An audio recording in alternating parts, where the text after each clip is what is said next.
Big, powerful e-bikes like this are a lot of fun, but if you own one, you know how heavy they are and how hard they are to transport. And after about a year of reviewing bikes, I finally got a hitch receiver put on my van, and I've been meaning to get that done a long time ago, so I could put a carrier on the back to haul big bikes like this, because my plan has been just putting them in the back of my van and hauling them that way. And let me tell you, it's not fun. They are really heavy, and I usually ending up doing something like this. I wanted something heavy duty enough to carry my bikes and save on the wear and tear on my bikes, and more importantly, save on the wear and tear on my back. So I got this 2-bike rack that supposedly can carry up to 200 pounds, and it's from Young Electric. I don't remember the item number on this, but I'll put that on the screen right now. Anyway, this thing is supposedly able to carry up to 200 pounds worth of e-bikes, and if I put my Filoto Falcon and my Wired Freedom on this, those will exceed that, but if I take the batteries off of them for transport, it should be okay. So I'm going to tear into this thing and see what it's all about, but I got one with a ramp, and I got one that folds up, so hopefully my life will get a lot easier from here on out. Okay, so it does look like it is going to require some assembly. I will get into this and let you know how difficult it is to put together. Also, I think it goes without saying that this is pretty heavy. I don't know the exact weight, but I'm going to say that it's pretty close to 100 pounds. I'm going to put the exact weight on the screen right here. Alright, so I did not read the instructions, but what I'm going to do to hopefully make things a little bit easier on myself is I'm going to put this piece here into the hitch receiver and build out from there. That way I'm not putting the thing together and then lifting it all up to slide it into the hitch receiver. I'm going to put this in right here and lock it in and then build out from there. That might be the way we're supposed to do it anyway, but that's the way I'm going to do it.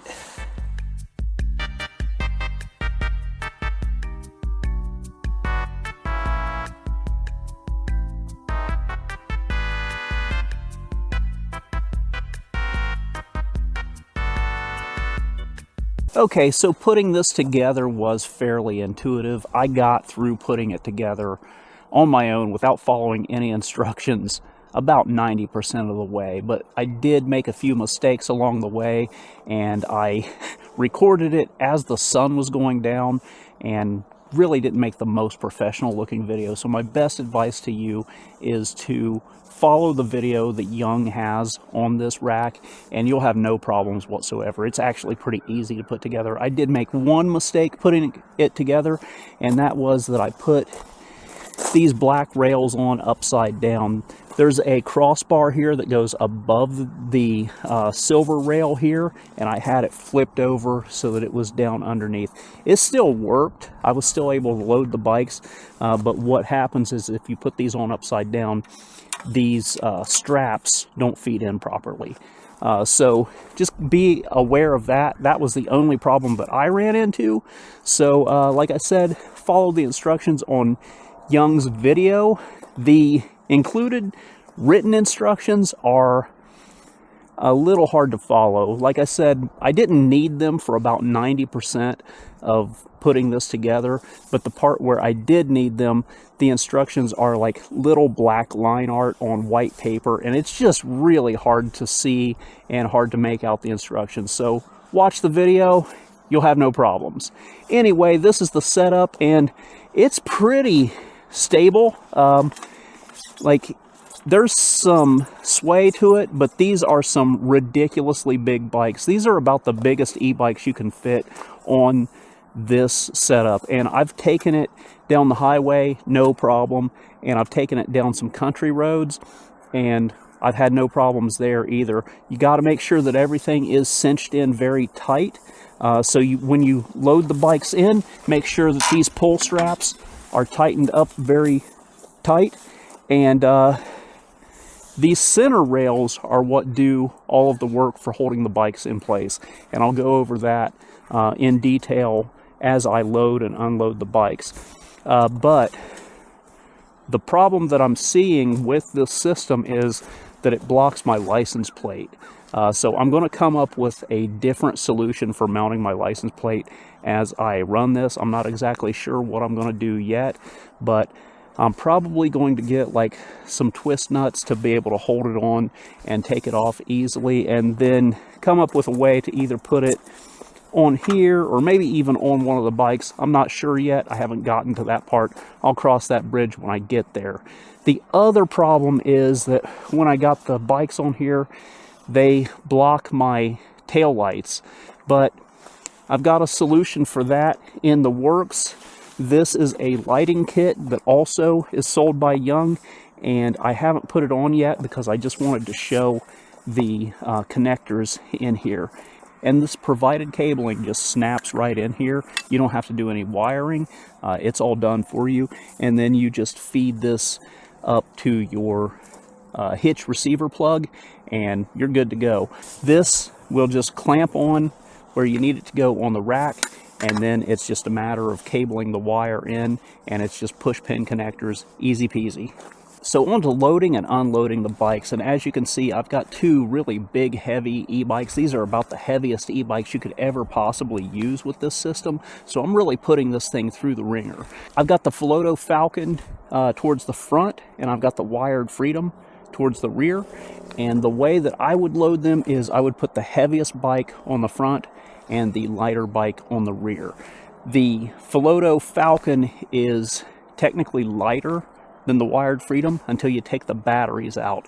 And to get both of these bikes under the recommended weight, I had to pull the batteries out of both of them, because the Floto with the battery in it weighs like 104 pounds, and the Wired Freedom with both of its batteries weigh 115 pounds. So once I took both batteries out of the Wired Freedom and the single battery out of the Floto Falcon, I think the Floto Falcon is actually heavier because it's a dual motor bike, but they are both kind of neck and neck, so I think I'm just kind of splitting hairs at this point, but I think technically the Floto Falcon is just a little bit heavier without the batteries. Anyway, up next, we've got this ramp here that we can take out, and it feeds in right here. And there's a pin that holds it in, and you've got a little connector doohickey here to keep you from losing that pin, and it's wired into the system, so if you drop it, it's not going to go anywhere.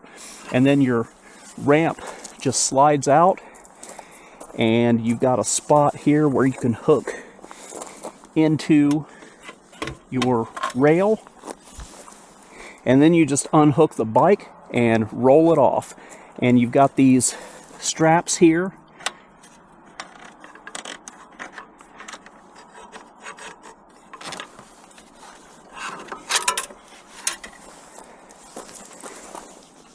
and once you loosen those, you've got your center rail here. And this is what I do last, because once you loosen this, that's when the bike is going to be just hanging there, and you're going to need your hands to hold it up and get it off of the rail. So I'm going to release that now.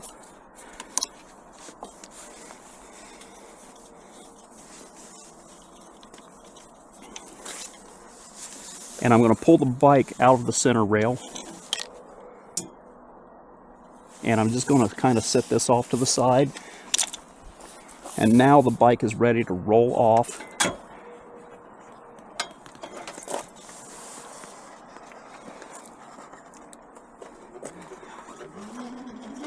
And down the ramp. Easy, nothing to it. My back appreciates it. Now I'm going to repeat the process, and I'm going to give you an up-close version of that as I take this one off. And we're going to first fold this down out of the way. So now I'm going to move the ramp from this side over to the other side. And as you can see, we've got two holes and then two tabs that slots into, like that. And we got to bring that over to the other side and slide that up in here.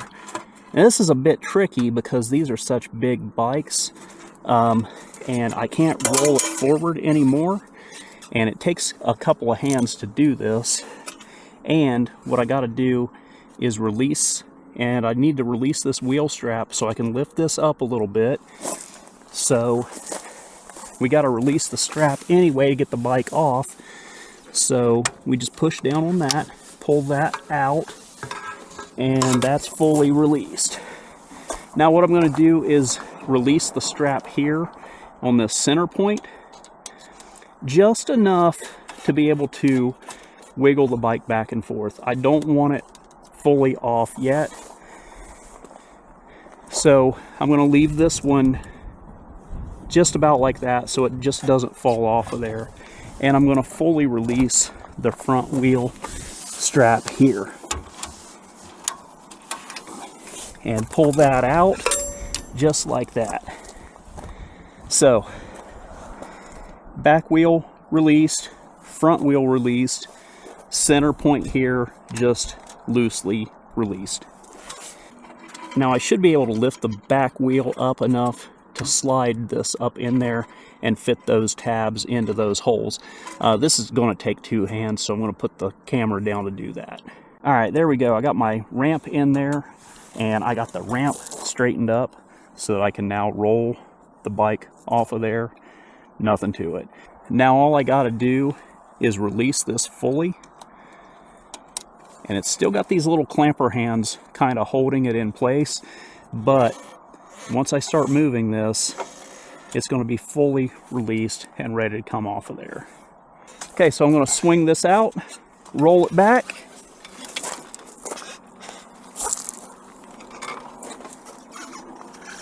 Nothing to it. Okay, so now to load them back up on here, you just reverse that process, but what I'd like to do is get everything prepared before I load the thing up on there. And the biggest thing that you'll want to do is take this thing off of these rails. It slid down. I want it to slide off. Set that off to the side and set it someplace where it's going to be quick and easy to grab it. Also, make sure that your straps are not loaded into your clips. Have them hanging loose like that. So see, I've got this strap put in place here. I want to actually pull that out and have all of them hanging out like that. And this, I think I want to have this down like that. So now it's ready to load. And it should look like that. So straps out, hanging loose, this rail down, ramp in place, and with that we should be good to go. What you want to do is unlatch this and slide it forward a little bit. Put that down, because what you're going to do is you're going to run your front wheel up over this, drop it into that cubby right there, and then you're going to loosen this up and slide it tight onto your back wheel and lock it into place like that. But for now, we're just going to leave it about in the middle like that. We're going to put this lock pin down so that the wheel can go up over that easily. Okay, so I got the Filoto Falcon loaded up on the rack already.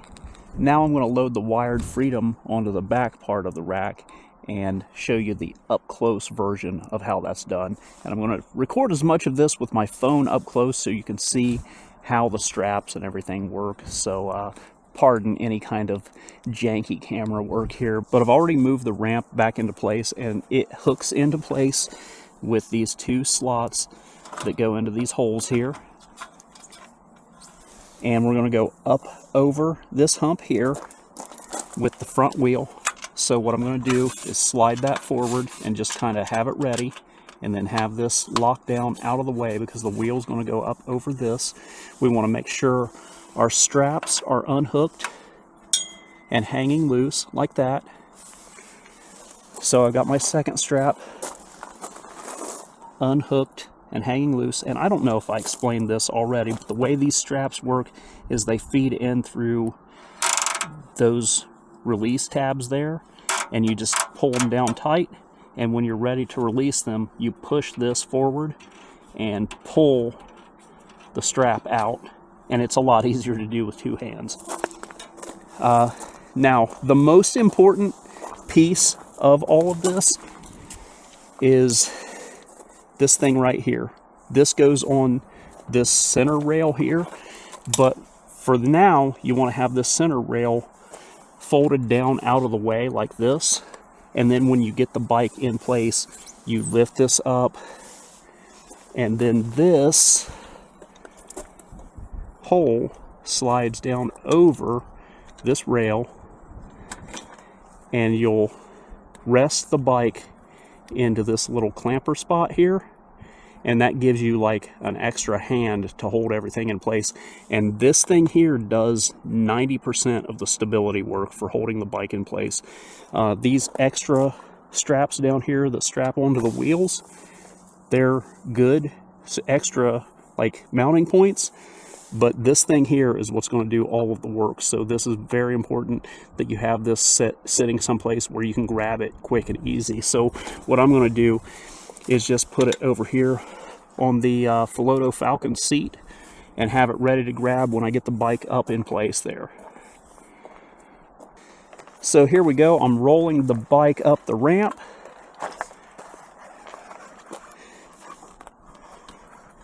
I'm going back over. Taking the front wheel over the hump, dropping it in the cubby, and now is where ideally I want to grab this and slide it down this rail and have it grab onto the bike's center rail here. So I got the bike's frame locked into that little grabber hand here. Now what I'm going to do is tighten this down right here.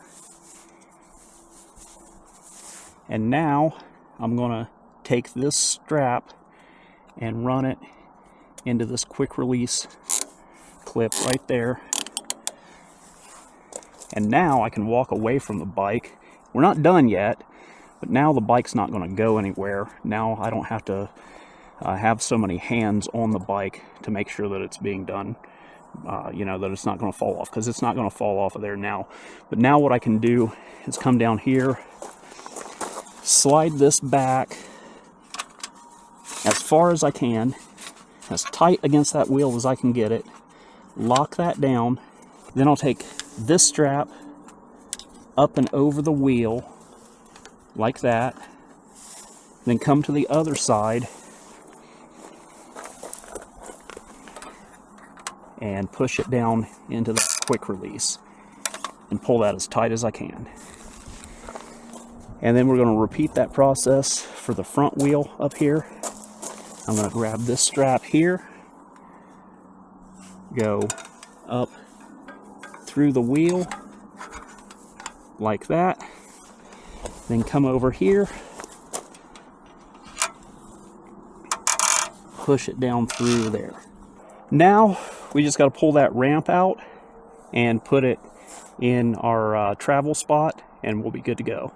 Now, to take the ramp out with a bike with tires like this that are this big, the easiest way I've found to do this is just come over and kind of put your shoulder against the back wheel and lift up a bit, and then the ramp should pop right out, no problem.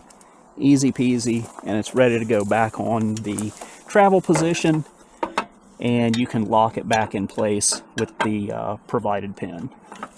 Now, when this rack is not in use, you can fold it up so it's not sticking out the back of your vehicle, but the problem that I have with that is that it covers up my license plate, so it's not legal for me to drive with it like that. So I'm definitely going to have to come up with some kind of system where I have a release system, like maybe twist nuts that I keep the license plate on the vehicle with, and then I can pull it off and put it on the rack somewhere when I'm using it. If anybody is interested in how I did that, let me know, and I'll make a short video about that as well.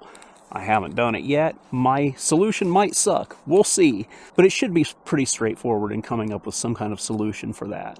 You know, it just occurred to me that I made this entire video and I didn't even mention the best thing about this rack. Best thing about this rack is the price. It comes in just a hair over or a hair under 300 bucks, but for 300 bucks to save your back and your bikes, it is well worth it. Now, I will say that if you're going to go down the road with this, treat this like you're pulling a trailer. These are extremely heavy bikes. If you have lighter bikes, you have less to worry about, but I would still proceed with caution. But as you can see, there is a little bit of sway here, but it's pretty stable overall. Like I said, treat it like you're pulling a trailer. Be cautious with how you're driving, and you should be just fine. Okay, so bear with me here. I lost some audio as I was recording this. My wireless mic was picking up all kinds of static, and I didn't realize that it was giving me those problems until after I had recorded this video. So I'm going to record this as a voiceover to explain to you what is actually going on here. And as I mentioned before, I loaded up the Wired Freedom and the Filoto Falcon. Those are the two heaviest bikes that I own because I really wanted to put this rack through its paces and give it the most extreme test that I could give it. For the most part, it held out okay, and going down the highway under normal driving, it had no problems whatsoever. I did purposely take it on a very curvy, bumpy road, and I was purposely driving faster than I should have around curves to see what kind of stress I could put the bikes under, and I was purposely driving over bumps and things like that faster than I should have. And it's like I said, I wanted to put this thing through a real stress test. And after the first curve that I hit way too fast, the Wired Freedom did work its way loose from the front strap. At first, I thought that maybe I didn't strap it down tight enough, but after further testing, I did conclude that the weight of the bike was just too much for the rack and too much for the curves that I was taking and too much for the bumps that I was hitting. I think it's only fair to note that this was an extreme test with two bikes of extreme weight. I would probably never take these two bikes together on this rack like this again. These two bikes together are really pushing the weight limit of what this rack is designed for. And when you throw in the fact that I was going around sharp curves and bumps, I kind of expected there to be problems, but I really did want to put this rack through its most extreme weight scenarios. And with that, we can go back to normal audio now. Okay, so everything was strapped down properly. I followed the instructions on how that should have been strapped, and it looks like this strap here came loose a little bit, and the weight of the bike just pulled it back and loosened it a little bit more. Now this one up here, I think that all could have been avoided if I just added another strap up here around the wheel here to keep the bike from rolling back any at all. This is an extreme test because these bikes are of an extreme weight, but now that I've got that cinched down a little bit tighter, I'm going to say that it could have been user error. Maybe I didn't cinch it down quite tight enough, but I don't think it was. We're going to continue the ride and see how things go. And my 360 camera flumped down. Let's try that again. I flash forward a little bit in the future here, and as I take this home, this is just something to test my theory. I've got this bungee strap that I had in the van. I just wrapped it around the front of this as I get ready to go home, and we're going to test that out on the ride home. I think it helps, and it definitely can't hurt. So, and it doesn't really take that long to run that strap on there, and I just simply ran it around, looped it inside, so that's just going to give it that one extra little bit of stability. And like I said, I don't think it's really necessary for a bike that is lighter than this. Your average e-bike doesn't need that. I just added this for the extra added stability for a big old heavy bike like this. Okay, coming back home, going around that extreme curve, this time the Filoto Falcon knocked itself loose, and there's a set of really hard bumps, and then that curve, and coming the opposite direction, it affected the Falcon. Now you can see that coming back, I had this strap here holding this bike in place, and I think that was the extra little bit of insurance I needed to make sure that that doesn't happen. So what I'm going to do is pick up another strap like this and continue to monitor the situation, and I will let you know. But the weight of this bike with those curves definitely had an impact on how this thing handled. All right, I am back at the beginning now, and as we can see, the Filoto Falcon did roll back again. Its weight shifted up out of the front cubby. Anyway, that's it for now. Thanks for watching, and I'll see you next time. But if you get this rack, keep it in mind for safety's sake. If you're dealing with bikes this big and this heavy, a couple extra straps in the front cubby are going to make all the difference in the world.